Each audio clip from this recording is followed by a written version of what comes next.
हे hello, कैसे हैं आप लोग। आई होप आप सब लोग बहुत बढ़िया होंगे। हमने हमारा पहला लेक्चर डाल दिया है जो है रिएक्शन मैकेनिज्म का। आज हम उसका दूसरा लेक्चर लेके लाए हैं। पिछले लेक्चर में हमने क्या क्या बात की थी। पिछले लेक्चर में हमने बात की थी कि इलेक्ट्रोफाइल्स क्या होते हैं, इलेक्ट्रोफाइल्स के टाइप्स क्या होते हैं, इलेक्ट्रोफाइल्स किस तरह से एक्ट करते हैं, और हमने पढ़ा था जो बॉन्ड क्लीवेज कैसे होता है और एक रिएक्शन होने के लिए जो जो क्राइटेरिया होते हैं उन सब चीजों को हमने थोड़ा बहुत पढ़ लिया था। ठीक है ना। तो चलिए आज हम क्या पढ़ेंगे। आज हम पढ़ेंगे न्यूक्लियोफाइल्स को लेकर थोड़ा बहुत चर्चा लेंगे न्यूक्लियोफाइल्स के ऊपर।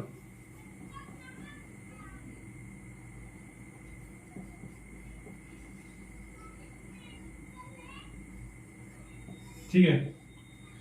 तो सर आपने हमको क्या पढ़ाया था कि सर आपने हमको पढ़ाया था कि जो इलेक्ट्रोफाइल्स होते हैं वो क्या होते हैं, वो सर ऑक्सीडाइजिंग एजेंट होते हैं और वो लुईस एसिड की तरह काम करते हैं। क्लियर है ना।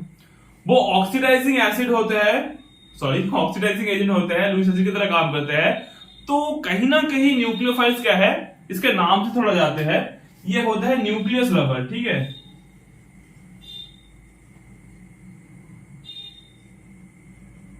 अब सर इसके नाम से क्या तात्पर्य आता है। सर न्यूक्लियस तो पॉजिटिव चार्ज में नहीं है, नेगेटिव चार्ज में नहीं है, न्यूट्रॉन होते हैं। अरे भैया थोड़ा समझो, न्यूक्लियस में जो न्यूट्रॉन्स होते हैं उसके साथ साथ प्रोटॉन्स भी होते हैं।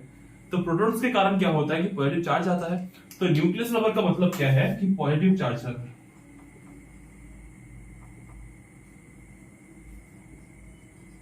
मतलब सर मतलब जरूर जाहिर सा बात है कि ये स्पीसीज क्या है, ये स्पीसीज है नेगेटिव, मतलब ई माइनस रिच स्पीसीज।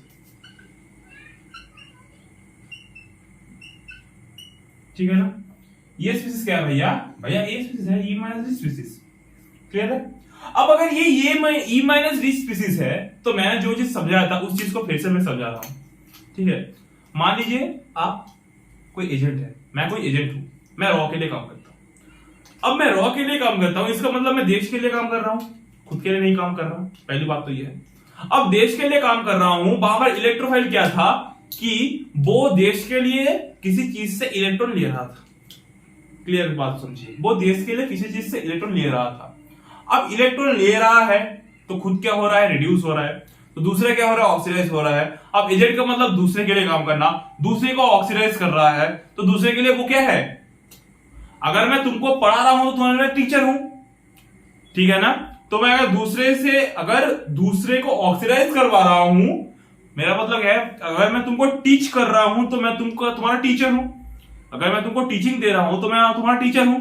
अगर मैं तुमको ऑक्सीडाइज कर रहा हूं तो मैं तुम्हारा ऑक्सीडाइजिंग एजेंट हूं। अगर मैं तुमको रिड्यूस करवा रहा हूं तो मैं तुम्हारा रिड्यूसिंग एजेंट हूं। ये क्या करता है कि भैया ये ई माइनस रिच स्पीसीज है, इसको न्यूक्लियस से प्यार है, मतलब इसको पॉजिटिवली चार्ज से प्यार है। अगर मैं नेगेटिव हूं, अगर मैं तुम पॉजिटिव हो, तुमसे अगर मैं या फिर तुमको अगर मैं इलेक्ट्रॉन दे दूं तो मैंने तुम्हारा क्या किया भाई, तुमको मैंने रिड्यूस किया, खुद क्या हुआ, ऑक्सीडाइज हुआ। तो अगर मैंने तुमको रिड्यूस किया तो तुम्हारे लिए मैं क्या हूं, रिड्यूसिंग एजेंट हूं।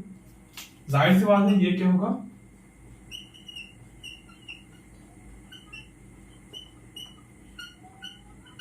क्लियर है, क्लियर है। और अगर वो चीज क्या कर रहा था, अगर वो चीज लुईस एसिड की तरह काम कर रहा तो जाहिर सी बात है ये कैसे काम करेगा। क्लियर है ना, बोलिए। अच्छा अब देखिए इसमें भी सेम तरीके से, सॉरी वहां पर क्या था, वहां था पॉजिटिवली चार्ज क्योंकि वो इलेक्ट्रोफाइल था। यहां पर क्या होगा, नेगेटिवली चार्ज होगा। अब नेगेटिवली चार्ज स्पीसीज ले लेना। यहां पर क्या होगा, न्यूट्रल भी होगा। अब न्यूट्रल वाले मैं आपको बोलता हूं H2O वाटर होगा।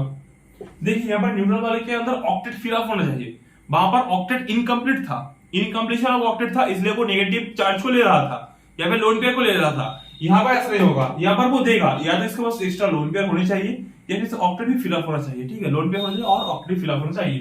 ठीक है ना। जैसे आप कर सकते हैं NH3, ठीक है, आप कर सकते हैं CH3 CH2OH। ठीक है ना, क्लियर है ना, ETC बहुत सब। ठीक है। अच्छा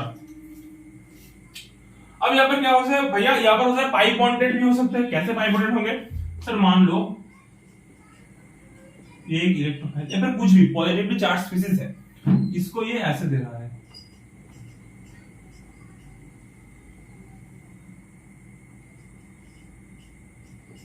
हुआ ना ऐसे, ई, यहाँ पर ई आ जाएगा। ठीक है, ये काम कैसे किया, इसने इसको दिया, इसका जो पाई बॉन्ड था इसको इसने डोनेट किया, ऐसा ही न्यूक्लियोफाइल की तरह काम किया। ठीक है ना, क्लियर है ना। चलिए, और क्या होता है सर, और होता है एक जो है एम्बिडेंट न्यूक्लियोफाइल। अब एम्बिडेंट न्यूक्लियोफाइल, सर आपने एम्बिडेंट इलेक्ट्रोफाइल क्यों नहीं बोला? एम्बिडेंट न्यूक्लियोफाइल होते नहीं है इसलिए मैंने नहीं बोला। अब एम्बिडेंट न्यूक्लियोफाइल क्या है सर? एम्बिडेंट न्यूक्लियोफाइल का मतलब है जिसमें आपका एटम जो है, जो डोनर एटम्स है ना, न्यूक्लियोफाइल मतलब क्या, डोनेट कर रहा है। क्लियर है भाई, न्यूक्लियोफाइल का मतलब क्या, डोनेट कर रहा है। अब जो डोनर एटम है, अगर डोनर एटम एक से ज्यादा हुए, अगर डोनर एटम दो या फिर उससे ज्यादा हुए तो उसको हम एम्बिडेंट न्यूक्लियोफाइल बोलते हैं। अब कैसे बोलते हैं? अगर वो एक साइड से डोनेट करते करते अगर दूसरे साइड से भी डोनेट करे, मतलब मान लीजिए मैं दर्शा ही देता हूं, ठीक है, C∼N है, ठीक है, ये नेगेटिव है, यहाँ पर है। अब ये बबुआ इस साइड से भी डोनेट कर सकता है, इस साइड से भी डोनेट कर सकता है, मतलब इसके डोनेट करने की टेंडेंसी दोनों साइड से है। अगर ऐसे जो न्यूक्लियोफाइल्स है उनको हम क्या बोलते हैं? Ambient nucleophile. क्लियर है ना। तो ये थी चार न्यूक्लियोफाइल की संभावना है। कैसे, सॉरी, चार न्यूक्लियोफाइल की जो मतलब क्या बोलते हैं, जो भाग वो थे। अब एक चीज आता है बहुत सबके मन में कि सर न्यूक्लियोफाइल में जो उसका वर्क है उसको न्यूक्लियोफिलिसिटी बोलते हैं, बेस का जो वर्क है उसको हम बेसिसिटी बोलते हैं। मतलब कोई अगर न्यूक्लियोफाइल है तो उसके पावर को हम बोलते हैं न्यूक्लियोफिलिसिटी, ये उसके एबिलिटी को बोलते हैं न्यूक्लियोफिलिसिटी। कोई बेस है तो उसकी एबिलिटी को हम बेसिसिटी बोलते हैं। तो क्या सर न्यूक्लियोफिलिसिटी और बेसिसिटी दोनों चीज एक है? क्या न्यूक्लियोफाइल और बेस दोनों चीज एक है? तो इसकी भी बारे में चर्चा करते हैं। अगर मान लीजिए कोई स्पीसीज है, ठीक है, मान लीजिए A- कोई स्पीसीज है, मैं बोलने के लिए बोल रहा हूं, यहाँ H+ है। अगर A- जो स्पीसीज वो अगर H+ को एब्स्ट्रैक्ट करेगा तो उसको हम क्या बोलेंगे? तो उसको हम बोलेंगे बेस। ठीक है, ठीक है ना। अगर A- कोई स्पीसीज है और वो अगर ऐसे कोई सबस्ट्रेट है, कार्बन है, अगर वो कार्बन पे अटैक करेगा तो उसको हम बोलेंगे न्यूक्लियोफाइल। ये चीज मैंने आपसे दूर करवा दी कि बेस और न्यूक्लियोफाइल कैसे होते हैं, कैसे अलग होते हैं। ठीक है ना, ठीक है, अरे बोलो ठीक है, हाँ सब ठीक है। अगर आपको कई बार क्वेश्चन पूछ ले कि बताओ जो मान लो क्या बोले, मान लो NaOH। NaOH क्या है? What is NaOH? बस दे व्हाट इज NaOH। अब क्या बोलेंगे? अब झट से बोलेंगे सर ये बेस है। अब क्यों बेस है?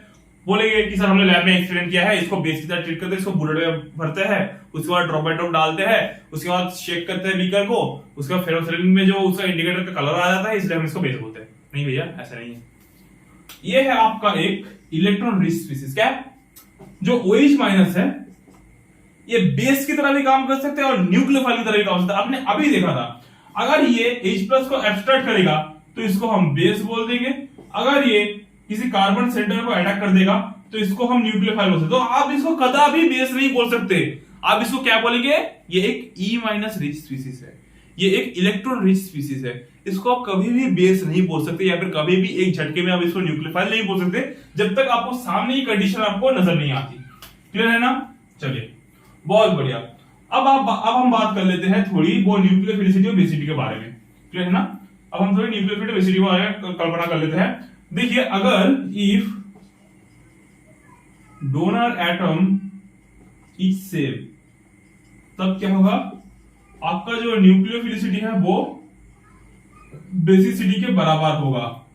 ठीक है, आपका जो न्यूक्लियोफिलिसिटी है वो क्या होगा? आपका बेसिसिटी के बराबर होगा। मतलब क्या बात है? मतलब बात है कि अगर CH3 हो गया, मतलब आपका अल्कोहल हो गया, आपका वाटर हो गया, इनका जो बेसिसिटी का जो ट्रेंड है उसका न्यूक्लियोफिलिसिटी वही ट्रेंड है। ठीक है ना। चलिए, अगर इन रो की बात करें, इन रो,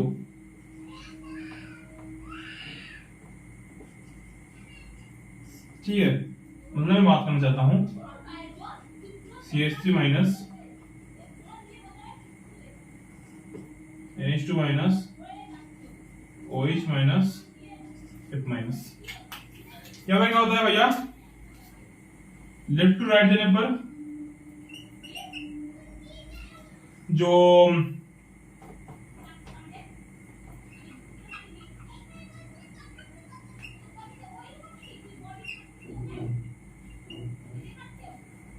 एनायनिक स्टेबिलिटी है, हम जब लेफ्ट से राइट जाएंगे तब जो एनायनिक का जो ये जो एनर्स है ना, इनका जो स्टेबिलिटी है वो इंक्रीज करेगा, ठीक है। और ऐसे ही अगर आप राइट से लेफ्ट की तरफ जाएंगे तो न्यूक्लियोफिलिसिटी भी इंक्रीज करेगा एज एज बेसिसिटी भी इंक्रीज करेगा। इसका मतलब क्या है कि सर इन रो की अगर हम बात करें तो इन रो में क्या होता है सर, इन रो में होता है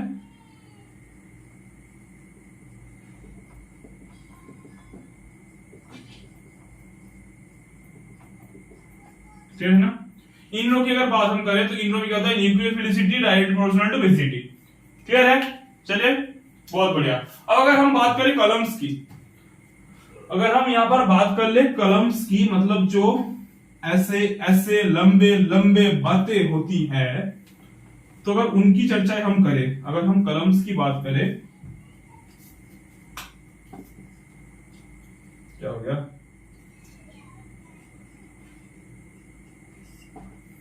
तो कॉलम्स में क्या होता है sir,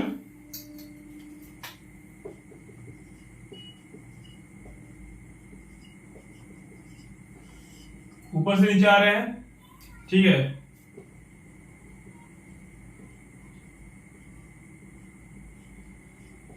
energy stability sorry increase कर रहा है,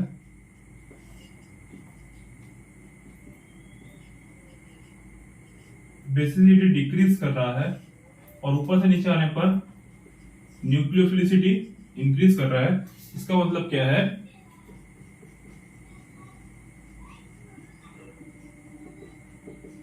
न्यूक्लियोफिलिसिटी इनवर्स टू, और कैसे हो रहा है, एनायन की स्टेबिलिटी जब बढ़ती है तो न्यूक्लियोफिलिटी बढ़ रहा है। क्लियर है ना, चलिए। अच्छा, और एक होता है कि अल्फा इफेक्ट। अगर आप अल्फा इफेक्ट को देखेंगे, अल्फा इफेक्ट का मतलब क्या है कि मान लीजिए एक NH3 है, ये एक न्यूक्लियोफिल है, और एक न्यूक्लियो इसके जस्ट एडजेसेंट कार्बन एटम पे एक और एटम जुड़ा हुआ है जिसके ऊपर एक लोन पेयर है। तो अगर ऐसे टाइप के आ जाएंगे तो क्या होगा कि इनका न्यूक्लियोफिलिसिटी और बेसिसिटी ज्यादा हो जाएगा उससे कंपैरिजन में। ये अल्फा इफेक्ट, मतलब कोई अगर एक मॉलिक्यूल है NH है, उसके मॉलिक्यूल बगल में मैंने एक और NH2 मॉलिक्यूल जोड़ दिया, उसके ऊपर एक लोन पेयर है। मान लीजिए कि एक NH मतलब मान लीजिए एक NH2 मॉलिक्यूल है, उसके बगल में मैंने OH टिका दिया, तो उसके ऊपर भी तो लोन पेयर है, तो उससे क्या होगा कि बगल वाले के ऊपर और चार्ज बढ़ जाएगा, मतलब वो बहुत अच्छे से डोनेशन कर पाएगा। यहाँ पर क्या होता है, nucleophilicity as well as basicity increase हो जाता है। क्या है ना, चलिए क्लियर है, मामला सेट है ना, चलिए बहुत बढ़िया। तो आज के लेक्चर में हमने क्या किया, आज के लेक्चर में हमने किया कि न्यूक्लियोफिल्स क्या है उनके बारे में थोड़ा बहुत चर्चा की है, उनके टाइप्स के बारे में देखा, उनके साथ उनकी जो एबिलिटी है उसको न्यूक्लियोफिलिसिटी बोलते हैं, उसके साथ बेसिसिटी का क्या रोल है, क्या एक्सटेंट है, उसको हमने चर्चा ही किया। हम सबने सब चीजों में चर्चा किया। और अगले लेक्चर में हम क्या करेंगे कि सर अगले लेक्चर में हम देखेंगे लिविंग ग्रुप क्या होता है, लिविंग ग्रुप का लिविंग होने के लिए उसका क्राइटेरिया क्या होना चाहिए, कौन से किसको अच्छे लिविंग ग्रुप एबिलिटी किसको बोलते हैं, और क्या पढ़ेंगे, और हम पढ़ेंगे सॉल्वेंट। तो ये टॉपिक आपका खत्म हो गया, उसके बाद मैं स्टार्ट करूंगा एसएन रिएक्शंस। क्लियर है ना बातें, ठीक है। अगर आपका सॉल्वेंट खत्म हो गया नेक्स्ट लेक्चर में, तो उसके बाद हम स्टार्ट करेंगे एसएन रिएक्शंस, ठीक है। तो thank you so much for this attending session. तो चलते हैं नेक्स्ट लेक्चर में, मिलते हैं आपके साथ तीसरे लेक्चर में। आई होप सबने बड़े तरीके से पढ़ाई करनी होगी और करते रहिए, जबकि इंप्रूवमेंट करते रहिए, और चैनल को प्लीज लाइक कीजिए, सब्सक्राइब कीजिए और शेयर कीजिए हर एक वीडियो को, जिससे बाकियों को भी मोटिवेशन मिले और पढ़ने के लिए सहायता मिले। चलिए लाइक कर दीजिए, सब्सक्राइब कीजिए, मिलते हैं आपसे हम नेक्स्ट लेक्चर में।